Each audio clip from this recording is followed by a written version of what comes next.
सभी को सादर नमस्ते।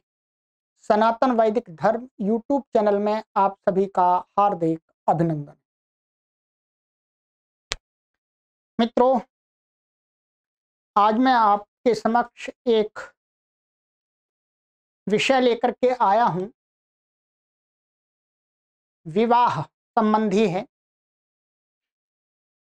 जो हिंदू धर्म है, हिंदू धर्म कह रहे हैं इसको, हिंदू धर्म ही कहेंगे या सत्य सनातन वैदिक धर्म जिसको मानते हैं, उससे उसकी व्यवस्था को देने वाले जो ग्रंथ हैं, उन ग्रंथों में विवाहों के भेद बताए हैं। ठीक है, कि विवाह इतने प्रकार के हैं, उनके भेद किए हैं। प्राय करके तो लोगों को पता ही नहीं, लोगों को तो यही पता है कि विवाह होता है, मैरिज होती है, यही तो पता है। परंतु प्राचीन काल में जब सनातन संस्कृति माने सत्य सनातन वैदिक संस्कृति के अनुसार जब यहाँ पर व्यवस्थाएं चल रही थी, धर्म शास्त्रों के अनुसार यहाँ व्यवस्थाएं संचालित हो रही थी, तब विवाह के विषय में जो विद्वान लोग हुए थे, उन्होंने विवाह को 8 प्रकार माने 8 प्रकार में बांटा था, माने 8 विभागों में बांटा।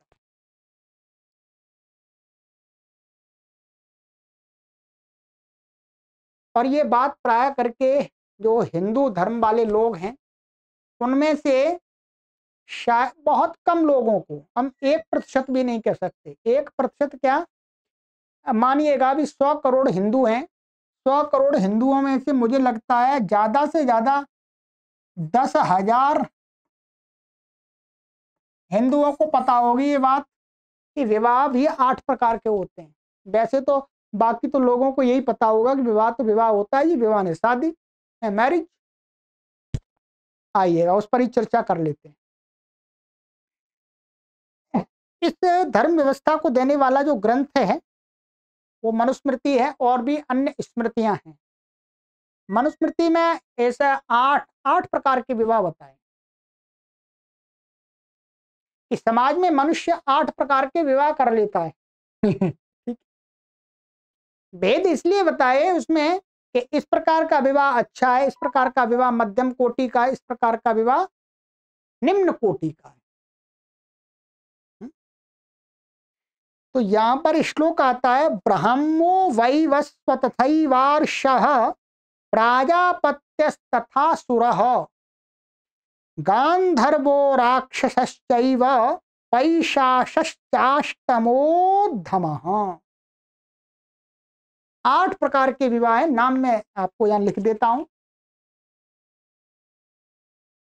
नंबर 1 है आपका, सबसे पहला जो विवाह है उसको कहते हैं ब्राह्म। सबसे पहला मतलब उच्च कोटि का, ये आपने सुना भी नहीं होगा, ब्राह्म विवाह। चलिए कोई बात नहीं, ये वीडियो आपके काम आ जाएगी, ये बड़ी बात। दूसरा विवाह है आर्ष। इसको मैं बताऊंगा भी कौन सा ब्राह्म विवाह होता है, कौन सा आर्ष होता है, इनके नाम क्यों पड़े। दूसरा विवाह है आर्ष, हाँ दैव, दैव है, ठीक है बोल गया। दूसरा है दैव, दैव विवाह। तीसरा है आर्ष,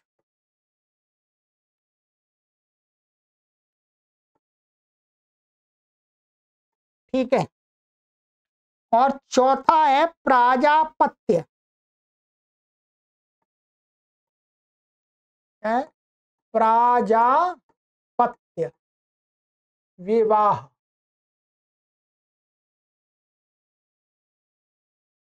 और पांचवा है आसुर विवाह।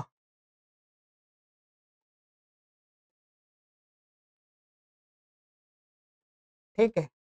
छठा है आपका गांधर्व।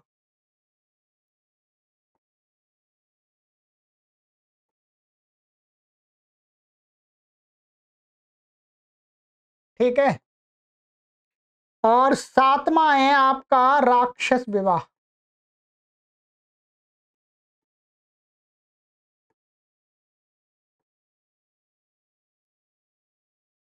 और 8वां है आपका पैशाच विवाह।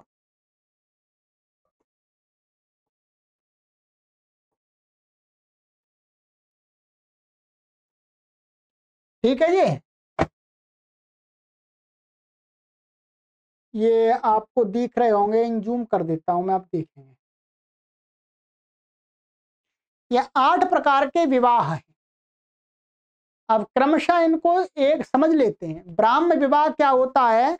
ब्राह्म विवाह उसको माना जाता है कि जब एक स्त्री और पुरुष, ध्यान रखेंगे, ये क्या है, ये उच्च माने सबसे श्रेष्ठ विवाह है। उससे कम ये, कम से कम ये, उससे कम ये, उससे कम ये, उससे कम ये, उससे कम ये, सबसे कम, ये निकृष्ट विवाह है। माने श्रेष्ठ से निकृष्टतम की तरफ चल रहे हैं, ध्यान रखेंगे तो अपने आप समझते जाइएगा। ब्राह्म विवाह उस विवाह को कहा गया जाता है सत्य सनातन वैदिक संस्कृति में, जो एक स्त्री और पुरुष अपनी पूरी पूरी शिक्षा प्राप्त करके, क्या, अपनी पूरी पूरी शिक्षा प्राप्त करके विवाह की आयु में एक दूसरे को पसंद करके, ध्यान रखेंगे, क्या है, एक दूसरे को पसंद करके वर और कन्या दोनों ब्रह्मचर्य से पूर्ण विद्वान, धार्मिक और सुशील होकर परस्पर प्रसन्नता से विवाह करें, इसको कहा जाता है ब्राह्म विवाह। वैसे बहुत सारे लोग कहेंगे ये तो लव मैरिज है। लव मैरिज नहीं है। दो समझदार लोग, लव मैरिज तो असमझदार भी कर लेते हैं, अनपढ़ भी कर लेते हैं, पर जो ब्राह्म विवाह है वो उन दो व्यक्ति, एक स्त्री और पुरुष का विवाह है जो स्वयं अपनी पूरी शिक्षा और ब्रह्मचर्य आदि को और अपने भावी कर्मों की पूरी जानकारी रख करके और एक दूसरे के स्वभाव को अच्छी प्रकार से जान करके आपस में विवाह करने का मन करते हैं और विवाह करते हैं, तो उनका विवाह क्या कहलाता है? ब्राह्म विवाह। ये वस्तुतः श्रेष्ठ विवाह है। ये विवाह वास्तव में एक टिकाऊ विवाह है। ये विवाह वस्तुतः उस स्त्री और पुरुष के जीवन में सुख और शांति लाने वाला है, क्योंकि एक स्त्री और पुरुष ने आपस में ये अपने एक दूसरे के स्वभाव को जान लिया और उनको लगा कि हाँ, ये स्वभाव मेरे स्वभाव के अनुकूल है, तब विवाह किया। तो कोई लड़ाई झगड़े का मतलब ही नहीं है, कोई विवाद का मतलब ही नहीं है। फिर घर वाले भी सम्मिलित हो गए। ऐसे नहीं कि भाई कहीं भाग करके छुप करके कर लिया, नहीं, आपस में एक दूसरे के गुणों को जान करके और फिर उसमें दोनों पक्ष के परिवारों के लोग भी सम्मिलित होते हैं। उस विवाह को क्या कहा है? ब्राह्म विवाह। ये सबसे उच्च विवाह है। मेरे वास्तव में मैं भी इसी विवाह को वास्तव में श्रेष्ठ मानता हूं, परंतु ये वर्तमान में, मध्यकाल में तो इसको बहुत गलत मानने लग गए थे। इस्लाम का काल आया, ईसाई का समय आया, ईसाई काल आया माने क्रिश्चियनिटी का समय आया, तो हिंदुओं के अंदर इस विवाह को, अर्थात एक पुरुष और एक स्त्री आपस में कैसे अपनी मर्जी से विवाह कर लेंगे, वो प्रथा ही समाप्त कर दी। जबकि प्राचीन काल में ये प्रथा थी। प्राचीन काल में सनातन संस्कृति में ये प्रथा थी, जो, और ये प्रथा सबसे उच्च स्थान को प्राप्त थी। मध्यकाल में तो आपने खूब देखे होंगे कि ऐसा समय आ गया कि विवाह से पूर्व एक लड़का जिसके साथ उसका संबंध होना है, विवाह होना, उस लड़की को देख ही नहीं सकता, देखता ही नहीं था, ना लड़की उस लड़के को देखती। घर वाले यूं ही बस कर देते थे रिश्ता, वो अच्छा नहीं। ध्यान रखें, इस सबसे ये पढ़े लिखे लोग, एजुकेटेड लोगों का विवाह है, समाज में उच्च स्थान को प्राप्त ये विवाह है। और दूसरा विवाह है आपका दैव विवाह। ठीक है, दैव विवाह क्या है? इसमें यज्ञ के साथ जो लड़की के पक्ष वाला होता है, क्या? लड़की के पक्ष वाला होता है, वो अपनी लड़की को माने यज्ञ करके और माने यज्ञ की विधियों के अनुसार क्या है, जो जामाता होता है, ध्यान रखेंगे, इस वाले विवाह में कोई लेन देन नहीं होता। लेन देन माने जिसको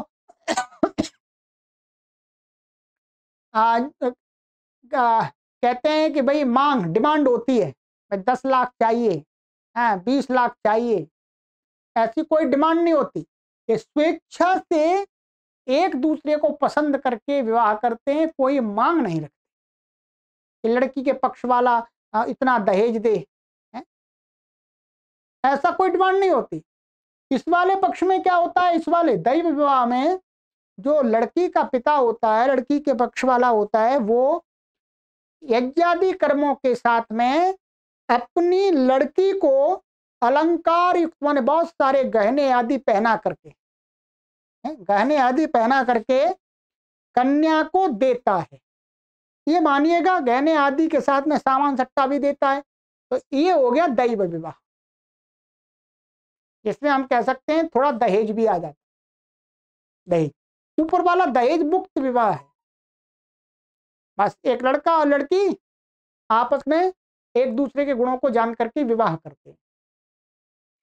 ये हो गया आपका दैव विवाह, अर्थात लड़की के पक्ष वाला लड़की को अच्छे आभूषण, गहने आदि, सोने चांदी के जो भी आभूषण होते हैं उनको पूरा सजा करके लड़के को देता है।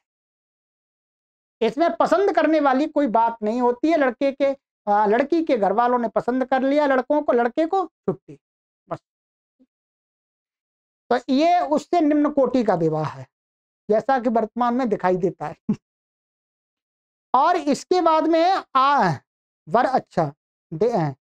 वर से कुछ लेके विवाह होना आर्ष विवाह। अब ये थोड़ा सा उलट पुलट विवाह है, ऐसा भी समाज में प्रचलित है। अभी कुछ लोगों की कम्युनिटी में ऐसे विवाह भी हैं। कैसे कि जो आर्ष विवाह है, ये आर्ष विवाह को लोग मान तो ऐसे रहे होंगे बहुत अच्छा है, अच्छा नहीं है। आर्ष विवाह में क्या होता है, जो लड़की वाला व्यक्ति है, वो लड़की के पक्ष वाला व्यक्ति है, वो लड़के से दहेज उल्टा लेता है कि भाई मैं अपनी लड़की को तेरे साथ विवाह करूंगा, मुझे 10 लाख दे, 5 लाख दे, 20 लाख दे। लड़के वाले से तो उल्टा पैसा लेता है, धन लेता है। इस रीति से संपन्न हुआ विवाह क्या कहलाता है, आर्ष विवाह। ये थर्ड कैटेगरी का है ना, इसको हम निकृष्ट मान सकते। वैसे तो समाज में निकृष्ट तो नहीं, गलत माना जाएगा, अभी तो गलत माना जाएगा। लड़के पक्ष वाले को धन देंगे, उसको तो अच्छा मानते हैं लोग। अब लड़की पक्ष वाला लड़के से धन ले रहा है, उसको गलत मानेंगे। पहले ऐसा भी विवाह हुआ करते थे कि कोई व्यक्ति अपनी लड़की को दे दिया, भाई पैसे दे दो, 2 लाख 2-3 लाख दे दो, हम अपनी लड़की का विवाह आपके साथ कर देंगे। जरूरी नहीं है कि दोनों एक दूसरे पसंद हों, उनको पैसा मिल गया, लड़की वालों को लड़की दे दी उन्होंने। ये अच्छा विवाह मेरे हिसाब से तो नहीं, ठीक है, परंतु इसको नाम दिया है आर्ष विवाह। फिर इसके बाद में आता है प्राजापत्य विवाह। दोनों का विवाह धर्म की वृद्धि के अर्थ होना, प्राजापत्य। ये चौथे नंबर का विवाह प्राजापत्य। धर्म की वृद्धि के लिए इसमें ऐसा माना जाता था कि पहले राजा लोग हुआ करते थे, तो उनका एक धर्म हुआ करता था कि भाई राजा की संतान ही आगे राजा बनेगी, यही राजा का धर्म हुआ करता था। या जो भी और भी अन्य छोटे छोटे जो भी लोग हुआ करते थे, वो भी कि मेरी संपत्ति का मालिक मेरी संतान होगी। तो यही वास्तव में धर्म की वृद्धि यहाँ पर बताई गई है, ठीक है। और इसको ध्यान में रख करके, इसमें ध्यान में रख करके एक लड़की का एक पुरुष के साथ विवाह होता था, अर्थात लड़की पक्ष वाले, ठीक है, कि इस दृष्टि से अपनी लड़की को देते थे कि भाई मैं अपनी लड़की को इसके साथ विवाह कर रहा हूं तो इसकी संतान हो जाएगी, इसकी जो संतान होगी वो फिर इस संपत्ति का मालिक बनेगी। ये लोभ हुआ करता था। इसमें लेना देना किसी पक्ष से नहीं था, लेना देना नहीं था। लड़की वाले उस लोभ में धर्म की वृद्धि हो जाएगी अर्थात, और ये इसकी आगे पीढ़ी चलती रहेगी, इस लोभ के कारण ये विवाह हुआ करता था। इसको प्राजापत्य विवाह कहते हैं, अच्छा विवाह नहीं माना जाता था वास्तव में। इसमें यही हुआ करता था कि जो लोग थे वो अपनी छोटी छोटी लड़कियों को भी बड़े बड़े आयु के लोगों को दे दिया करते थे धर्म की वृद्धि के लिए। धर्म की वृद्धि अर्थात संतति परंपरा को आगे चलाने के लिए, ठीक है।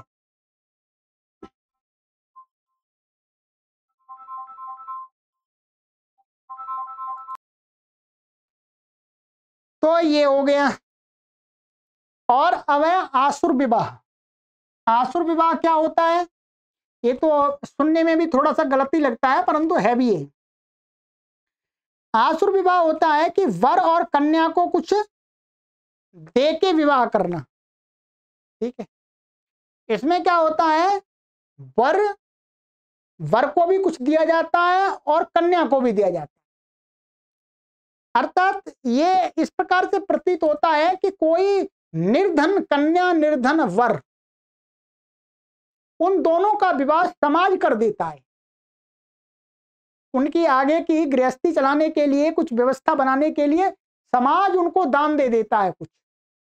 तो इस प्रकार से जो वर और कन्या को दोनों को कुछ धनराशि या कुछ वस्तुओं को प्रदान करके जो विवाह किया जाता है वो क्या होता है, आसुर विवाह, ठीक है।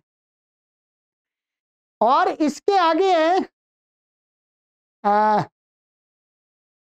गांधर्व विवाह। ये तो बहुत वैसा है कि इसमें बताते हैं कि असमय किसी कारण से वर कन्या का इच्छा पूर्वक परस्पर संयोग हो जाना, अर्थात अचानक कहीं पर किसी स्त्री या पुरुष में किसी लड़की या लड़के का आपस में शारीरिक संबंध हो जाना, फिर उसके बाद में उनका विवाह कर देना।